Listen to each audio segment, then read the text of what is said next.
Good afternoon. We're back. We're live. Morning if it's the West Coast. Good evening if it's Africa or overseas somewhere. I'm Kevin Impeccable Peck, your host, along with my co-host, my millennial friend, Misha Green, a DC native, but she's hanging out in the shy. What's up, Misha? How are you? Feeling good, feeling great. Happy to be back on the box. I've missed it so much. So really happy to be back on Chicken Box, everybody. And we're gonna have a good conversation today. So I'm excited. If you don't know, well, if you're from Baltimore, you better know what a chicken box is. Or I'm gonna check your Baltimore card. But it's four wings and fries and half, or in other parts of the world, they call it Arnold Palmer. But here we are dispelling stereotypes. And each week it is black people versus a topic. Actually, the first topic was fried chicken. That was a doozy. You would have to look back in time. We're almost at like a year. I We're think almost that at a year. almost a year. This was a project that came to us, right? And we had to put together a concept, and we were going to do it in a live studio and talk about serious topics, but eating fried chicken or grilled chicken if you really don't like fried chicken. We were going to be eating some kind of chicken because as soon as you start eating chicken, usually people smile. And if you're getting hungry now, so am I.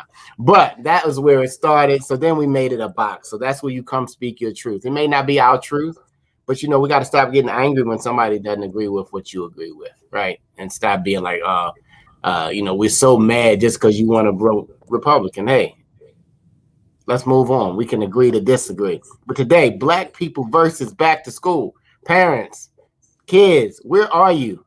Where are you on this topic? Are you ready to send your kid? I mean, we know you're ready to send them because they have probably ran everybody up the wall. We probably remodeled our house 7 times just being in the house, painted, done something, did some kind of cleaning. But we have some great guests today. We're going to deal with it in the comments as well. We welcome your comments. Back to school is here upon us. I'm in Atlanta. It's about next week, I think it is, that it's coming. It's like this. It's back. So, but what are we doing? The Delta variant. Kids under 12 hadn't been able to get vaccinated, and I'm going to introduce my guest. Our first guest is Lisa. Lisa, how are you? I'm fine, thanks. How are you? Good. All the way from Chesapeake Beach. Yes, indeed. A software engineer and a graduate of Hopkins, and a mom with a yes. spirited. Is it 5-year-old? 5-year-old, yes, about to go to kindergarten. And yeah, I'm not ready for him to leave. So I have to disagree with that whole, the kids want to go out. I'm not sure my kid's going to know how to act in school without his mom sitting next to him. Well, welcome to the conversation, Lisa. Guys, if you just tuned in, we're on the Afro-American Newspapers Facebook page talking about black people versus back to school.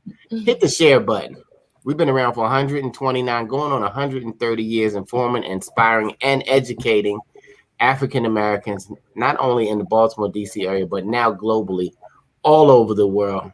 And so Afro.com is still happening, and we have a legacy edition. So if you go to Afro.com, hit the red button for less than 2 Uber Eats.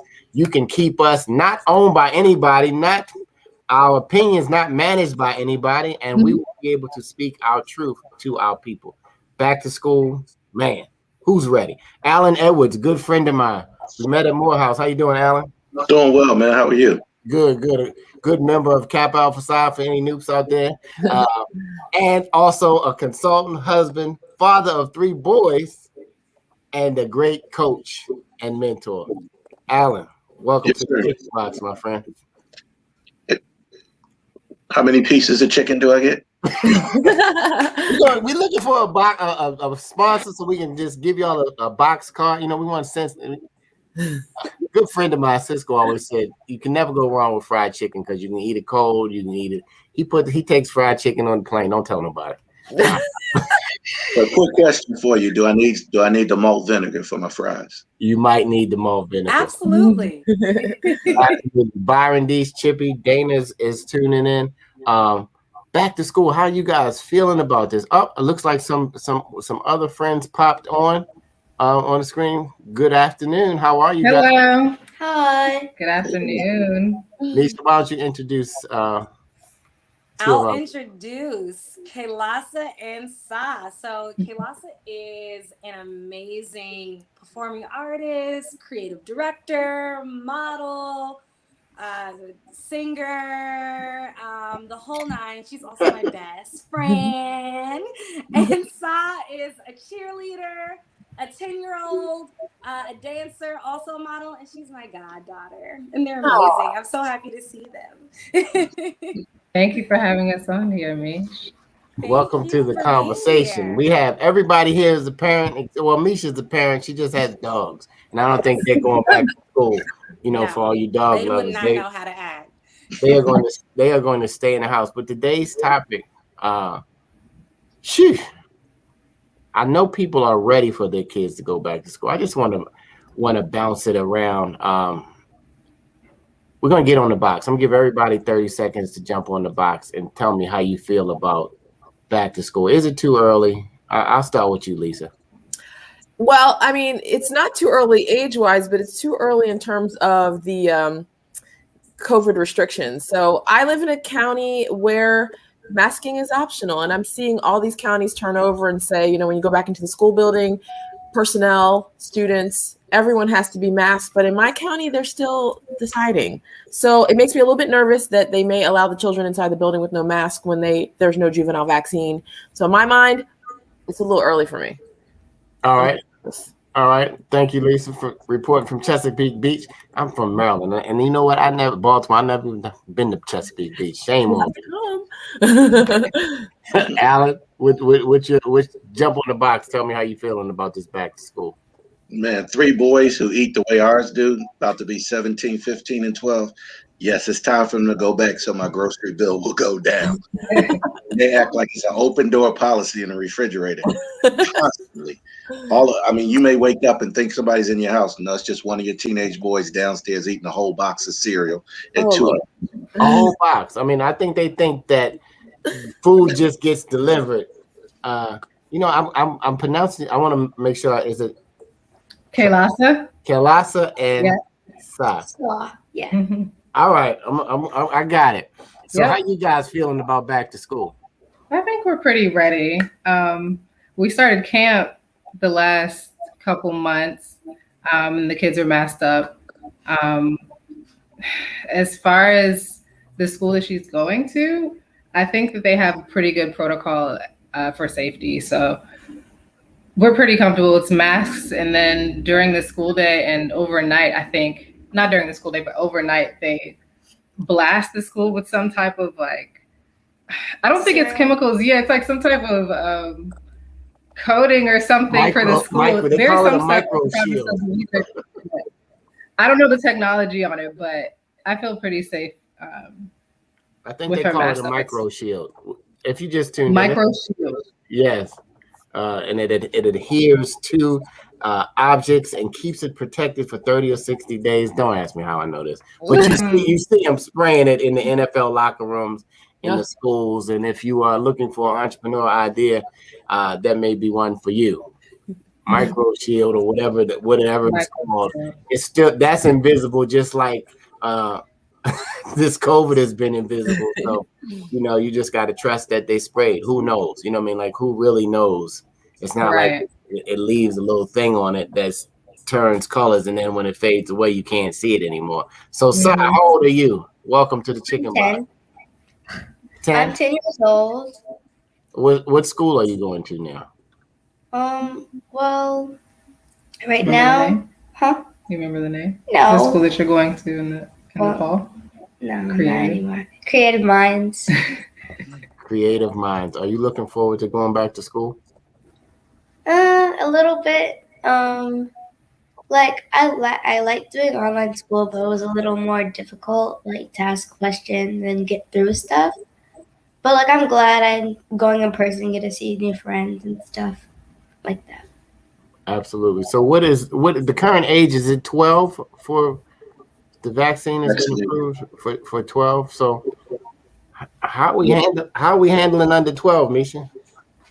Have you heard? In DC, the protocol is that all students have to wear masks no matter what, K through, I think So it's K through 12, they have to have masks. Under 2 is only the kids that are not masked up. So I think that's really the only way that they have to attack it. I mean, from kindergarten through 7th grade, that really cancels out any kids being, vaccinated. And so it's really 8th through 12th graders who even have that option. And of course, many parents are still concerned, about vaccinating their child in general, at least in the DC area from the research and the folks that I've talked to. So, I think masking up is the way that parents are going in order to keep their kids safe.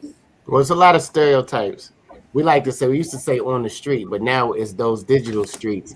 And so I don't know if you guys are hearing these stereotypes. Stereotypes have gotten a lot of us into a hole with this vaccine, with this whole thing, because of just not fact checking. You listen to your cousin, to just somebody randomly without doing any fact checking. You're saying all these things, these experiments. You don't know what's in it. You don't know what's in the now later Kool-Aid. Did I bring out the now later? You don't know the now later. You don't know what's in fried chicken. You don't know what anything, but all of a sudden you know everything about a vaccine. Anyhow, what's on the digital streets, Misha, that you finding right now that is might be a stereotype, or it might be something that you actually believe? Yes. So, as I always say, these are simply stereotypes, not necessarily points of view of the Afro-American newspapers. So I want to make that very, very clear. And this is about Black people in relation to back to school. So these are the stereotypes that I'm getting. And as you all, which always happens in these stereotypes, but you all will hear it. It's all over the place, right? It sounds contradictory in many instances, but that's because these are the things being said in these digital streets. So the first is Black parents are ready to get their children back to school. Then it's Black parents are sick and tired of the kids in the house all the time. Also, we have students are ready to get back in the classroom. Students are sick of being in the house stuck all day. Parents are worried about their kids bringing germs back in the house. Parents don't want their kids to get sick from going to school. Kids are safest at home. Students were extremely affected by not being able to have in-person learning. Students won't keep their masks on at school. Virtual learning was the best option. Schools will reopen and shut down with COVID numbers rising. So these are stereotypes that I'm hearing on the digital streets. Well, some of them sound like stereotypes and some sound like facts. Alan, which of those ring out to you of what she listed? Well, as you know, Kevin, we're down here in Georgia, which is a very Bible Belt Republican state. And, I'm sure many of us followed Keisha Bottoms and governor's fight early off about COVID and opening Atlanta up and him not wanting to open up. So each county is doing different things. And as you get more suburban and those states are more, those counties are more Republican, you're finding that they're like, look, let my kid go. We don't need masks. We're good with this. But then you have those who don't want to be shamed if their kid is wearing a mask in a school in those counties. So it makes it difficult for those who are still wary not only of the original germs, but now the variant. I've recently heard of several people that are back in the hospital. We're vaccinated. My oldest son is vaccinated. My wife and I are vaccinated. Our 14, soon to be 15-year-old will be vaccinated this week because they're back in school and it's optional in Fulton County. So and it's just like anything else. You see signs on the store. If you're fully vaccinated, you can come in without a mask. How many people are going to be honest in that and tell the truth if they're vaccinated or not? So it's really Russian roulette, depending where you are. You just have to make the best decisions for your family and kids. I think it's good the kids are back in school. We have one, well, we did last year have one in elementary and 2 in high school, but now we're in middle school and high school. So the masks are optional because kids are of age. I believe Pfizer is 12 years old for the vaccination. But where we live up here in Milton, Alpharetta area, these parents are like, just free willy, not caring and really looking at other people cross-face if you are still wearing masks inside. Like, why do you need that anymore? Well, I equate media and real life those numbers that we were seeing, 43,000, we saw them so many as the numbers rise. We were beginning to see deaths as a number as opposed to individual stories that affect people's lives. So I would say to everybody out here, especially in the African American community, make the right decision for your family and take all the precautionary steps to keep everybody safe. We need you're on mute, Cup. Oh, good. Right. You know, because the kids coming in and the door's going boom, boom. Anyway, you've been home. This is Black People versus Back to School. What y'all think? I like the comments. Aurora, Diane, Keisha, Curtis. People are like, do what you need to do for your home. It's not rocket science. You got to figure it out. I mean, is the school still doing a hybrid? Lisa? Well, Lisa, your child's 5, so yeah. Is your child going to kindergarten? Going to kindergarten, going to get on the school bus, hopefully wearing a mask. I mean, I can't speak to the stereotypes or maybe the facts that were in those stereotypes, but my fear is the child contracting the virus and having long-term effects like lung damage or anything like that I don't see coming. And then 20 years later, I regret that the school made masking optional and maybe there could have been an extra layer of protection. So, my fear is going back into the school building or on the school bus, mingling, getting the virus that perhaps they may tolerate well as a young person, but then later on something else happens. So I just have fear, and I know I know it's not healthy to have fear, but sometimes you have to ride out the fear, figure out what you're going to do to get through it. So, I don't Absolutely. know. You guys want to chime in? I'm gonna call you K&S. Yeah. K is what I call her. I think the hybrid option is a great option. And it's like too bad that the school system isn't really accommodating that throughout the year, because even when COVID wasn't around, Saw would get sick from being around germy kids. So it's like that's prone to happen. But I do think that, just being considerate of other people, being considerate of your family and what you're, tracking what you're doing. And, but also, the school system accommodating, that changes. We already know that we have the option for online learning, and whether it's, when they get sick, they have that option, or just if the family doesn't want to bring their child to school, I mean, like we have that option. We should have that option. Absolutely. I agree. If you just tuned in, thank you for watching the Chicken Box. Where you get on the box to speak your truth. I see a lot of people commenting. I see Keisha saying me and my family are not getting vaccinated. And then Linda says, I'm a teacher and I'm vaxxed and I'm ready. Mm-hmm. She even has this, let me see, I can't read. Tour with a shield on. I got you, Linda. Listen, they have said the masks cut down things. They've said the shield. I don't know all of the science behind it. Maybe I would have to look into it, Misha. But I know the CDC and the school systems across the country are making a lot of amendments and changes. What have you seen anything to that effect? Absolutely. So the CDC, of course, has made a lot of recent changes overall, suggesting what was for everyone initially that masks weren't necessary, particularly if you were vaccinated. Now that's not the case, and they're encouraging people to mask up indoors as well. But here's particularly what the CDC has to say about the schools, which is that students benefit from in-person learning and that safely returning to in-person instruction in the fall is their top priority. And so because of that, they think masks should be worn indoors by individuals ages 2 and older who are not fully vaccinated. Consistent and correct mask use by people who are not fully vaccinated is especially important indoors and in crowded settings when physical distancing cannot be maintained. They recommend schools maintain at least 3 feet of physical distance between students within the classroom, combined with indoor mask wearing, as well as reducing sort of any sort of class exercises where you're working directly with another student. And they also suggest eat in a cafeteria, but spacing out cafeteria settings as well. And when it's not possible to maintain physical distance of at least 3 feet, they suggest having multiple layers. So, maybe double masking or a mask and a shield, something like that. Screening testing is something that the CDC recommends at school. So testing, of course, the ventilation, hand washing, taking of the temperature, talking about respiratory etiquette, which we all know.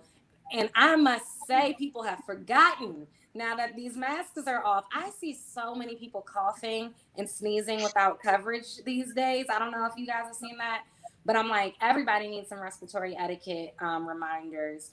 And then, of course, staying home when you're sick, not only if you have COVID symptoms, but staying home in general if you feel like you're sick and getting tested.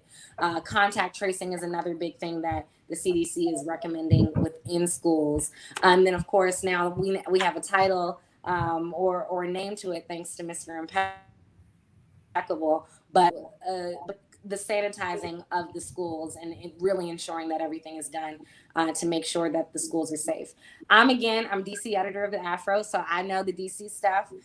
So in DCPS in particular, their theme is reopen strong. And so it's fully in-person learning. They only are allowing for virtual learning if there's a medical note from a doctor to help basically say why that child cannot be in school and potentially at risk if they were to contract COVID-19.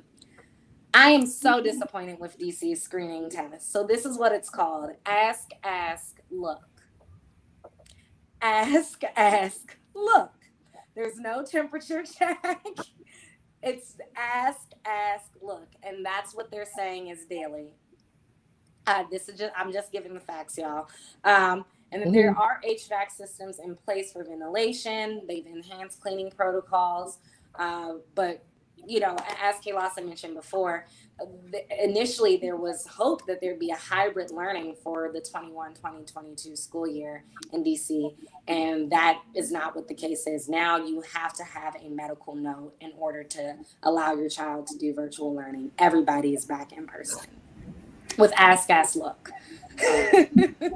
DC is tripping, y'all. If you just tuned in, this is Black People versus Back to School. Thank you, everybody who's putting your comments. We appreciate you adding to the conversation. It's mixed reviews. I'm getting mixed reviews, and I'm not even going back to school. I mean, we have some kids who are 14 in our house. I think that's the youngest now. We have 6 anyway. That fast, but it's to force a kid to go back to school. Like, the thing about it is everybody's immune system is different. I'm not a doctor, so this is just me speaking my truth real quick. Okay. And so nobody can see it. I would like to say I wish it was a piece of dog doo-doo, right? You could see it on your shoe, you could smell it, you could know who has it, you can tell them to go the other way, they can't come in, but it's not. It's really invisible, right? And so different people's immune system, whether COVID is out or not, they're going down when something happens. Like, I hear the sneezing, but people sneeze all the time. People get sick. It's other things that they are affected by besides COVID. But the media or the other media puts this it's like in constant rotation about the negative parts of the situation. It's never like, oh, they just keep showing you how many have died, but not how many have lived. Like, what part of the story do you want to believe? What part of the story? Somebody makes a good point. You can't believe everything that's on television, even on the internet. You have to fact check, and you have to make the best decision, not only for your family, but for their health. Like, what your immune system, people are saying, I'm anti-vax, I'm not ready for the vax, but it's proven that the vax has helped people who have contracted it to not go into the hospital, right? To not go into a place that they couldn't really manage and get through at home. So, and then you don't know, I think it's not going to really hit home and to the people with kids under 12 really begin to pass away, really begin to get sick. The people who just say, I'm not going to do it at all. You know what I mean? And if you did it for somebody else, y'all. And you know, nobody's paying me to talk about the vax. I didn't want to get it, but I got a 94-year-old. I'm not gonna be the guy that brings it in the house. Mm-hmm. You know what I mean? So you gotta. It comes a point in this whole movement of when you're gonna say, okay, I don't really want it, but it's not about me. Because if we all said it's not about me, then possibly we can get rid of it. Anyway, I'm It off. may have worked better if they said it was about you, because you know the world is a little bit selfish. So if you said it'll kill you, and not for some people, Lisa, jump in. I feel you. You're ready to get on the box. Come on. I mean, I have an analogy here. I don't know if it applies, but the ask, look thing is like hitting me in the head hard, because if I think back to daycare times, which is like only a few years ago, you know doggone well if you had to go to work or you had something to do in the day and the kid had a slight fever or some kind of indication that they probably should have been in daycare, you're giving them children's Advil or children's Tylenol and hurrying them through the door and running so that they won't detect that fever until 4 hours later. You at least got in something that you had to do. Like, that's just for a minor cold in daycare that, you know, parents did that all the time. Okay, now you've got COVID, highly contagious. The parent has work. The parent has something to do. You may get a few kids who walk in that building with COVID because they just don't have time to keep them out. So the ask, look, I don't know. I would rather you take their temperature before they walk into the building, because you might try to fudge some of those, you know, facts about their health just to get them out in the door. I don't know. I don't trust anything. Alan? I'm cynical. Well, for me, we contracted, my wife, and my youngest and myself. I got it first, and how we got it was just this past February. We didn't stop living. My boys are extremely involved in their sports, as you know, Kevin. I coach. I'm a director of an AU travel basketball program. I coach football. I coach middle football. So we felt like for us that we couldn't just put our kids in a box and not allow them to at least do it. Now, we did take precautionary steps to make sure, fever checks, mask, all of that. But there's some, like Lisa was saying, there's some cavalier people out here.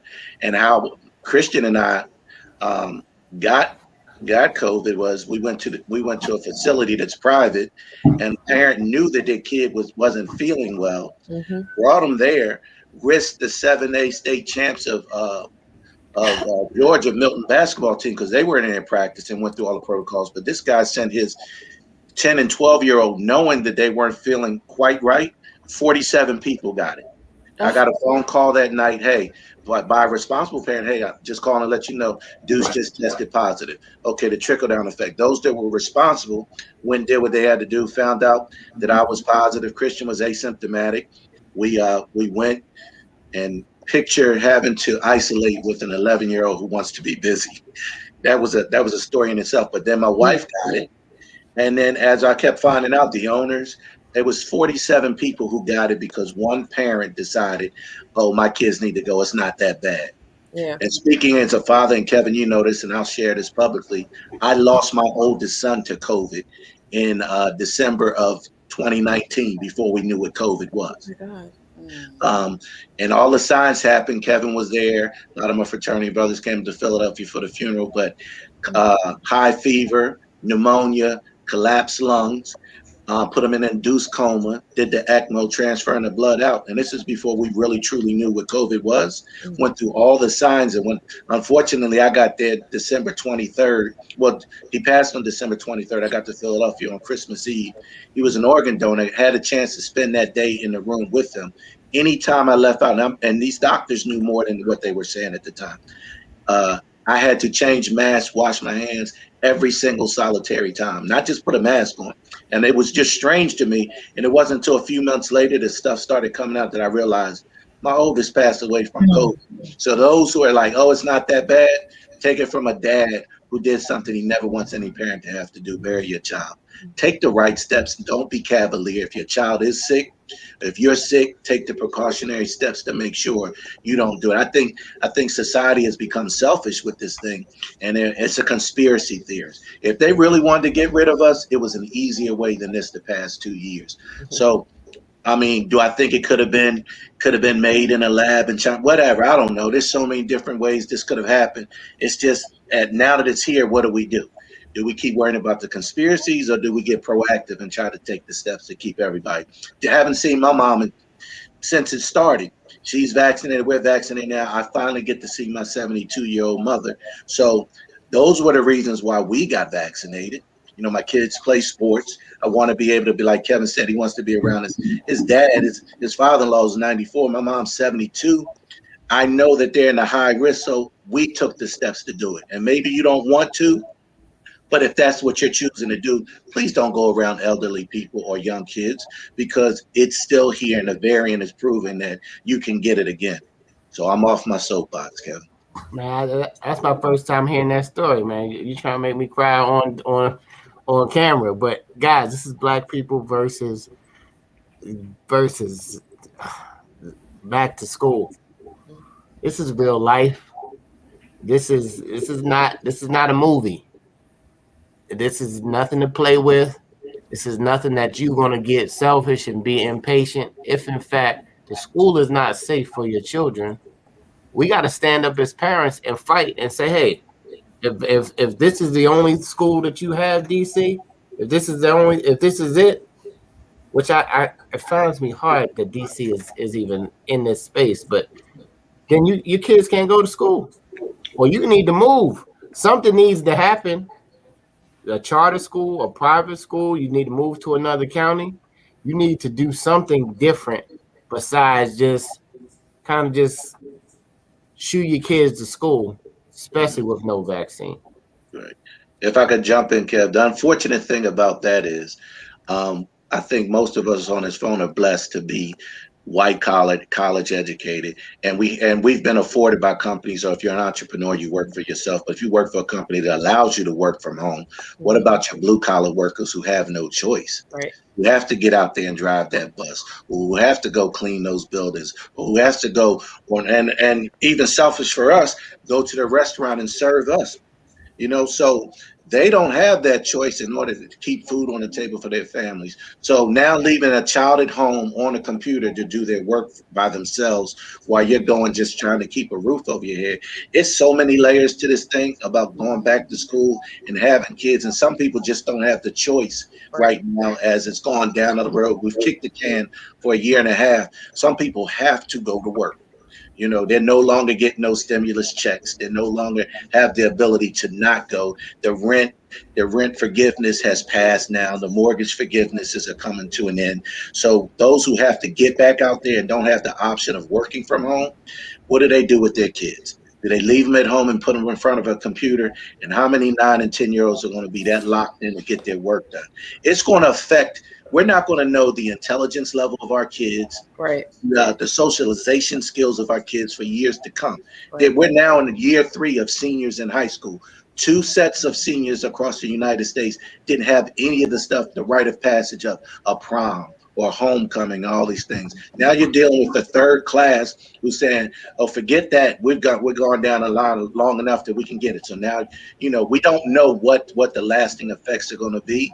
We just have to do our own research and do what's best for us. But my prayers for those who cannot afford to stay home and would love for your kids to be there. You know, I pray for them daily because it's a struggle to decide, do I feed or do I take the risk? You know, so. Boom. Man, if you just tuned in, we got Aurora, Godfrey, Chippy, Curtis still hanging out, Renee, Linda. Thank you for all your comments. Are you letting your kids go back to school? Let us know. Are you in a school system that allows the hybrid model? You know, just don't rush it so fast just because you're drinking all your cans of patience. You need to go buy some more cans of patience. Get them delivered because it is very, very imminent. K&S, we got a 10-year-old hanging with us. How you feeling? Would you wear your mask all day? Zah? Yeah, I would if it's for my health and so I make sure I'm safe. But it's a little uncomfortable most of the time if I have to wear it like the whole day for 4 hours, 5 hours. Which kind of mask do you like the best?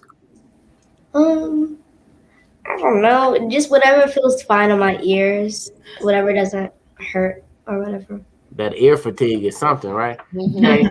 Oh my goodness! You want to jump in on the Miss K on the conversation? Anything you You feel? Oh man.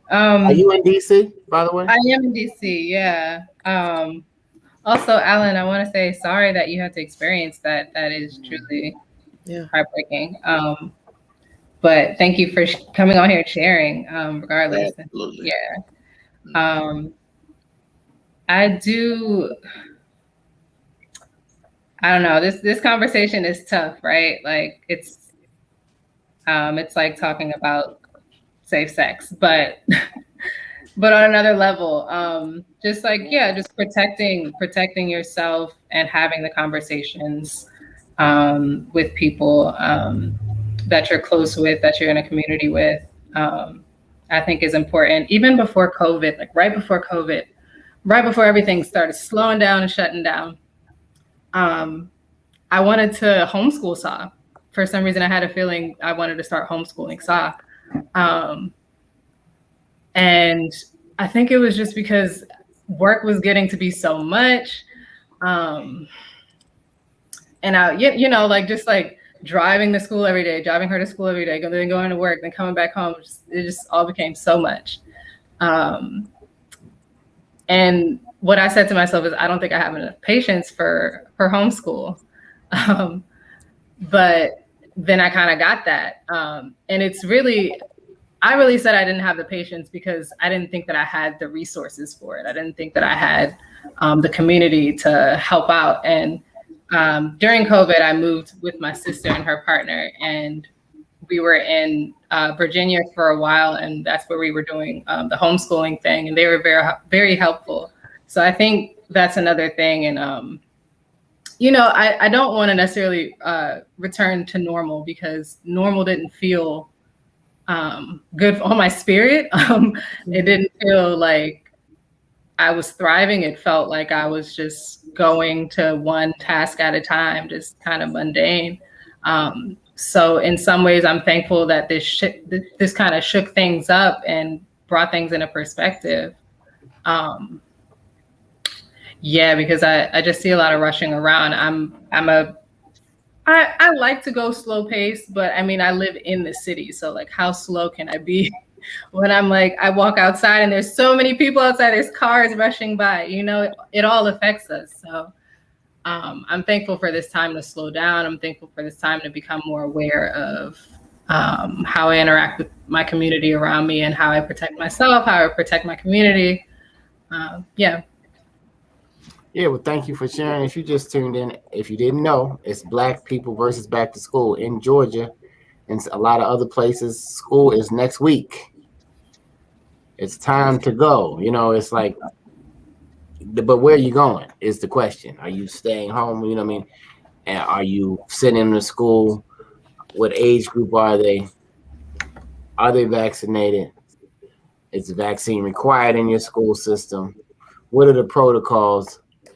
Have you let down your guard now that you're vaccinated? Do you still shake somebody's hand and then sanitize? You know what I mean?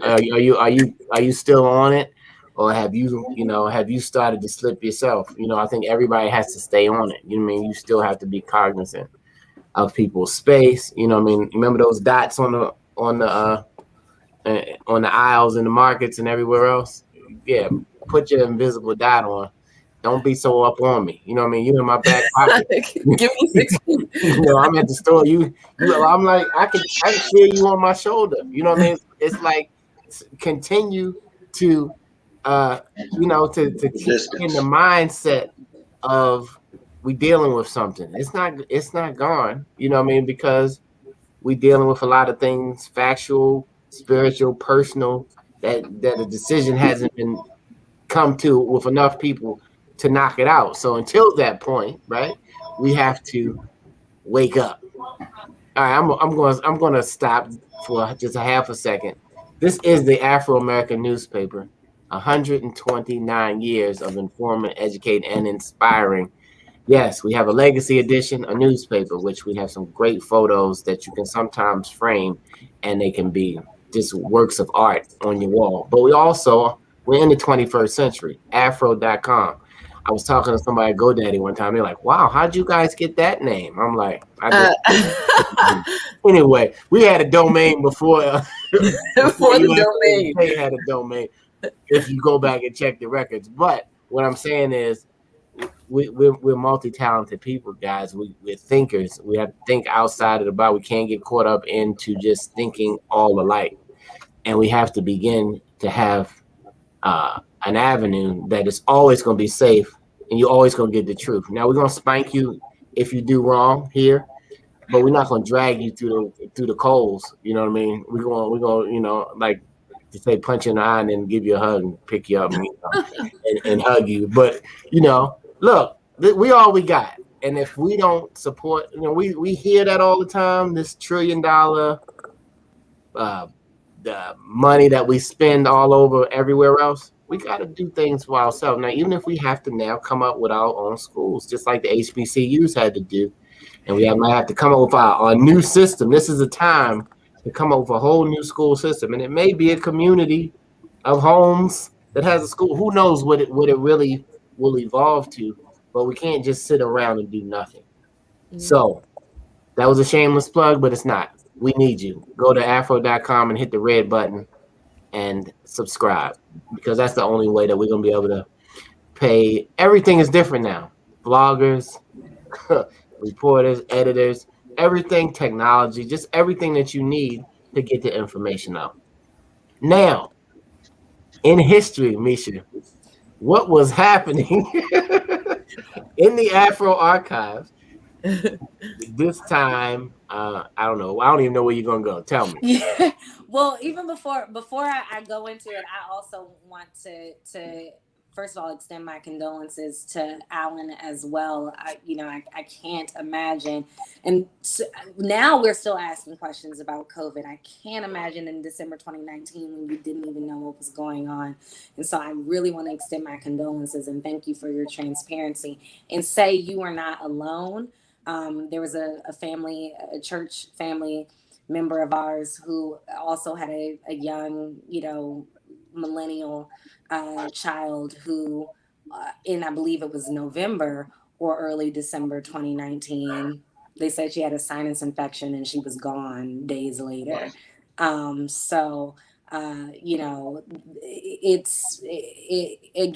as Kayla said, so eloquently said, this is such a hard conversation, and even the CDC changes every single day. So, I thank all those who are tuning in, and all of our guests who have been so transparent and so thoughtful in this conversation.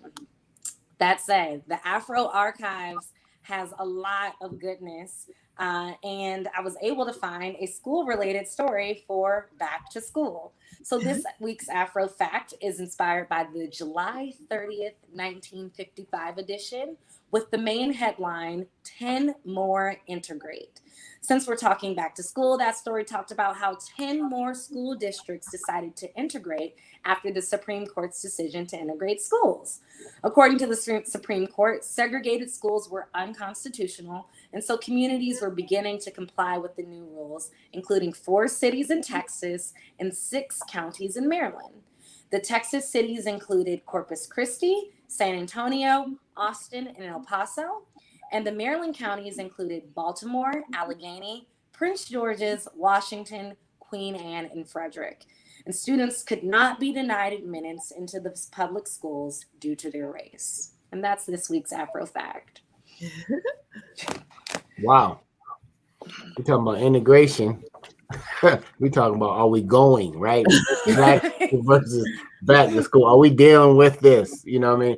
And a lot of it is we're not trained as parents unless we're educators to really do it at home. So we're learning too at the same time. But then are we getting frustrated? And I like how Kay said she had to get some more cans of patience.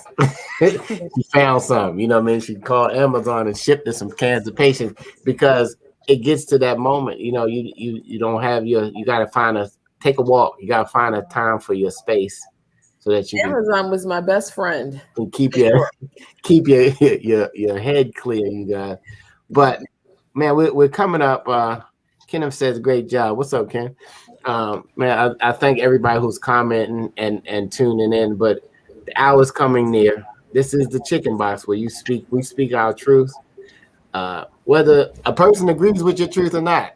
Let people speak. Stop trying to control how everybody thinks. Stop shaming. I mean, young people, everything is shaming. You so-and-so shaming. You It's cancel culture. It's called right. cancel culture. Everything is a shame. No, it's not. Everybody doesn't think the same way and doesn't have to think the same way. And that's just how it is. When you grow up, maybe you'll understand it. But now you'll just go on social media and do whatever you want to do. live a little. I have a Black versus. I'm not sure if this is appropriate or not, but in my experience, all the hand washing and not shaking hands and cleaning up after, that was already a part of my culture. I'm not sure if that was a Black thing or not, but when I would sneeze, I would cover my nose. But if someone sneezed around me in the office, I would spray Lysol on them until they were like, I'm not even going to your cube because you're just going to spray me down. Well, yeah, don't sneeze on me. You know, don't be so close on me. I don't know if that's just like cultural or not, but I was already practicing those things before COVID. How many fights did you get in spraying Lysol on people? None. They just made fun of me, and I was like, whatever, don't sneeze. Lisa, so, you and I are in the same boat. It was not, there was no. I never touched a door handle leaving a bathroom. Are you kidding me? No. Yeah. So we had people before COVID, right? Their titles for it. I'm not going to call it OCD, germaphobe, wherever you fit. You know what I mean? You were already doing this stuff. Yeah. Before. But then there was others. You know, they touched everything and kept on going. Maybe they didn't get sick. Maybe they did get sick, but they probably had stronger immune systems for touching it. But you know. Probably so. You know, still putting their fingers in their mouth that they don't even know they're doing it. But anyway. This is the part where we call this the hot grease on the chicken box, and this is where you get to speak your truth about anything really. But we're going to talk about back to school. So I'm going to start with K and S. So you guys ready? Anything you want to say about back to school? Go ahead. Okay. I mean, if you want to sing too, I'm always here for a good song. You won't have to be sad all day. Okay.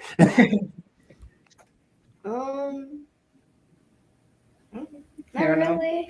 Well, I was thinking something as we were talking about, you know, the kind of separation that, you know, telling the truth can cause, like the burden of the truth of somebody's truth can cause sometimes. I have noticed like a medical type of apartheid happening between like non-vaxxers and vaxxers, and you know, there's plenty of reasons why people don't get vaccinated or can't get vaccinated.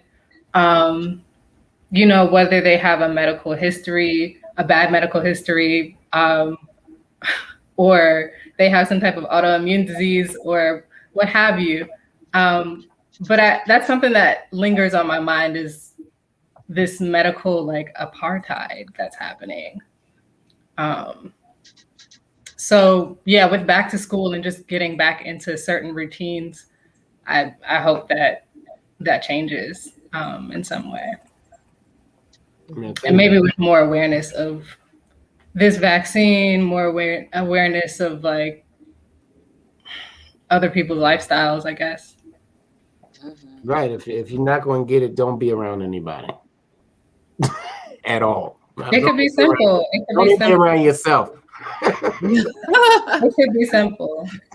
Right, because it was people who were staying home and saying they hadn't been anywhere, but they were still getting. You remember when it first started? They were saying, "Is it coming through the mail? You know, like, can you get it from cardboard or paper? What? Like, there's still so many unknowns." But thank you, and Sai, you're very beautiful, and thank you for hanging out with the adults today and sharing how a 10-year-old feels about going back to school. You're almost a tweener, right? Yeah. All right. Okay. We're gonna bring you back on as a teen and see how you feeling then. Let me just brag for a second. Saz is also actually a correspondent for the Afro, but also for what's the name of your Crimson Heat? Crimson Heat, right? So she's actually she's done stuff for the Afro. She's been featured in the Afro. And she has done some reporting for her cheerleading squad. And it was so professional. So it might be before she is legally able to work, that she's doing more stuff. So y'all watch out for her. Okay, well, we're glad to have you here at the Afro side. We're looking forward to your stories. Looking forward to your stories. Lisa, Yeah. you're on the box. Well, whatever you need to get off your chest, whatever you need to do, now's your moment. So I'm not sure how much hot grease this is, but I will say, I'm a single mother by choice. So there's some disadvantages that come with being an only parent in the house. But even so, I feel very privileged to have experienced the whole past year. I actually learned way more about the curriculum, way more about my son and his learning style, and how the teachers were presenting information. I feel really grateful for the year. And everyone can't say that because everyone isn't privileged enough to be able to work from home, wasn't able to have the structure of a really good virtual program available through the public school system like I did. So I feel very privileged and good about it. I kind of, if I could sustain that lifestyle, I would. But work is hard, and it's hard to balance having to sit next to a child who's learning and also take a conference call at the same time. And I did enjoy seeing the kids bond online. I was surprised at how much preschoolers really fell into it. But that gets to the privilege also. Like my son never knew school any different. So I wasn't jumping that hurdle of having a kid who was school age, who was used to being in a school building, being ripped from that social environment and then stuck at home. Like my kid thinks this is how school is. So my challenge is going to be next year when they're in school and mom is not sitting right next to you. I'm a little bit nervous about that, but I do feel grateful for the COVID year in so many ways, just being able to bond and spend the time with my son and also understanding what school was all about and where he's really leveling out in terms of, math, science, art. What does he really need? I found he was really good sitting in those core classes, but he needed someone to be right next to him during art class because it stressed him out. So, I mean, these little things you just don't get if you're sending them off to school and you think art's the easy class. Well, not really. So anyway, I feel privileged. I understand that there's a lot of challenges going on. If they would offer hybrid, I would jump on it so hard because I still live in that fear. And I know you got to face the fear to get through it, but I still have fear about long-term effects of COVID, of mixing kids up who are completely used to wearing masks, at least in my experience.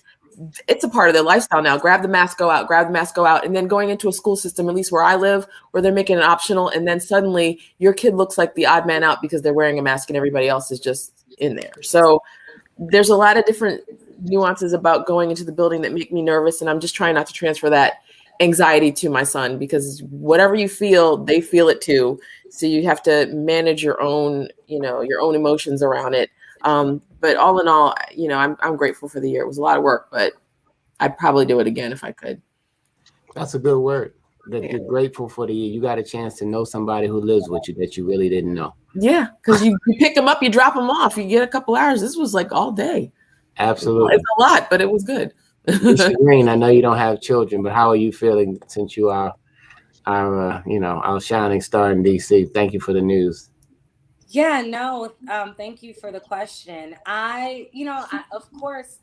Though I don't have kids, I have so many young people who I'm very invested in. Obviously, Sa is one. And so I really think about what going back to school means in all ways. I understand the importance of the socialization, the importance of in-person learning and being able to ask questions and get extra help from a teacher.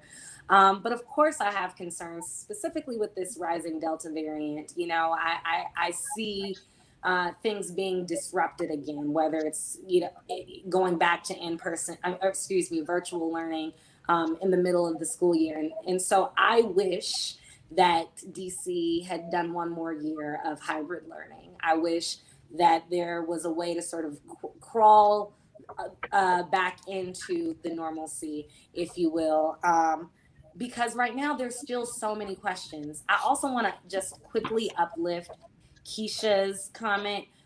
She is, as I think Kevin mentioned it earlier, she said she and her family are not getting vaccinated, but she talks about something that I am a huge believer in, which is giving herbs and vitamins to combat this. Obviously it's not a one fix kind of thing.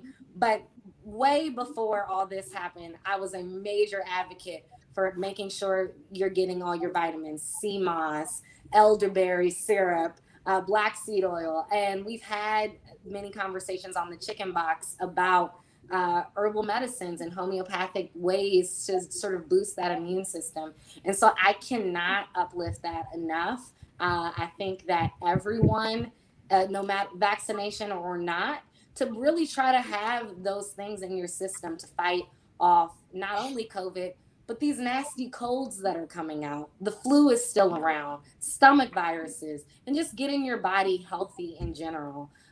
Specifically, in the Black community, I think we need those healthy herbs and additional vitamins to make sure that we have all we need to be successful and healthy overall. And so, Keisha, thank you for that comment, because I think that's really something that we should be pushing, particularly going back to school. Vaccination or not, those things really can be very helpful in combating viruses.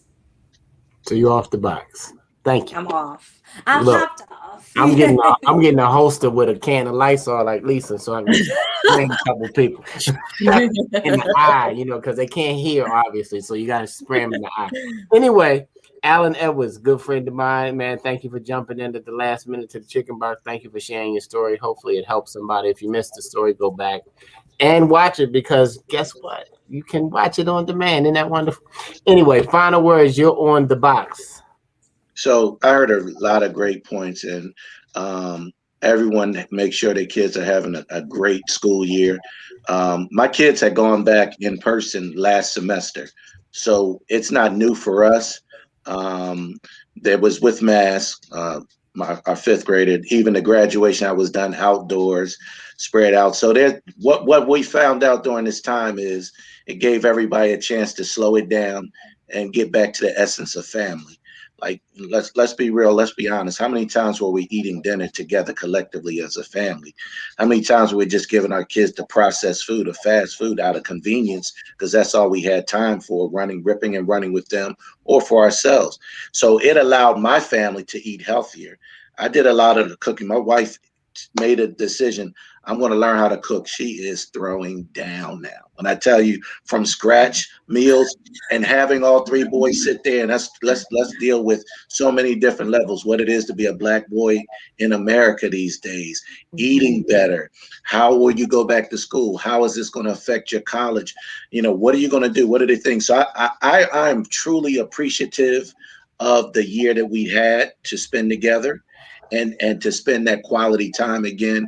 My prayer for families and African American families is still hold on to that and don't just get back into the rut of, okay, now we're full warp speed and we don't have time. The internet is already doing that to everyone.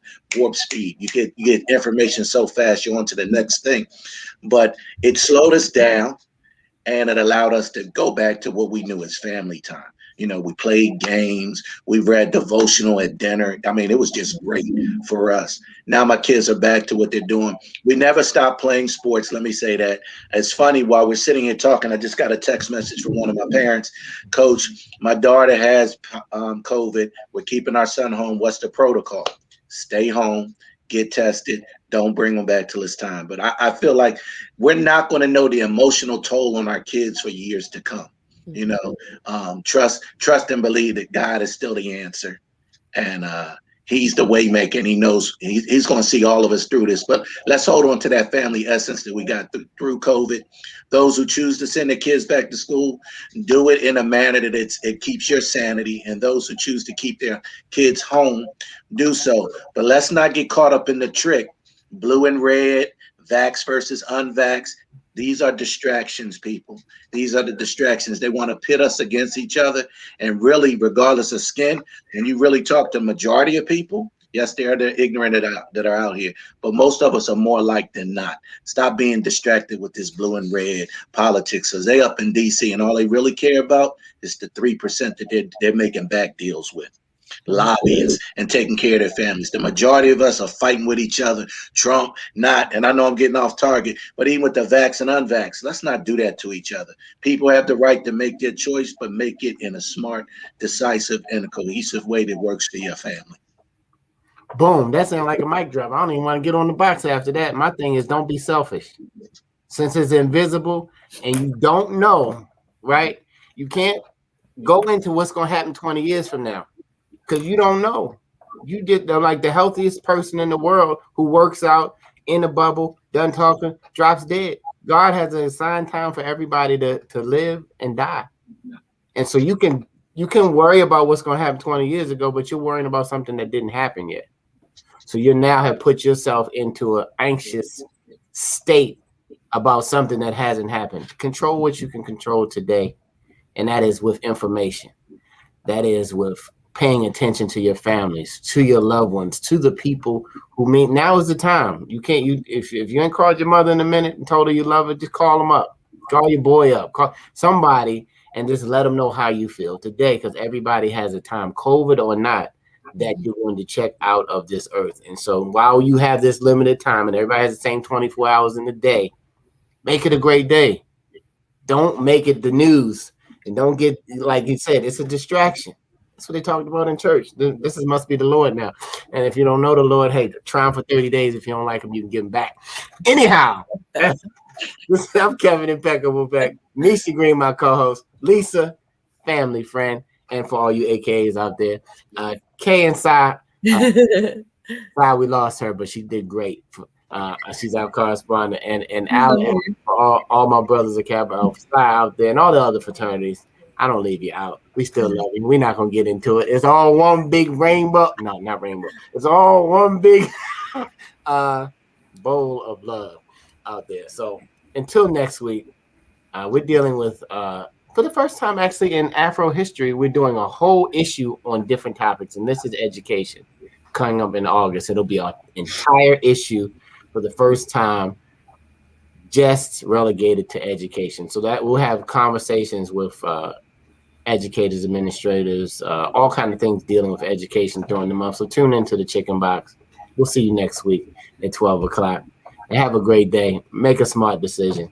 And hey, don't be selfish. Have a great day, everybody.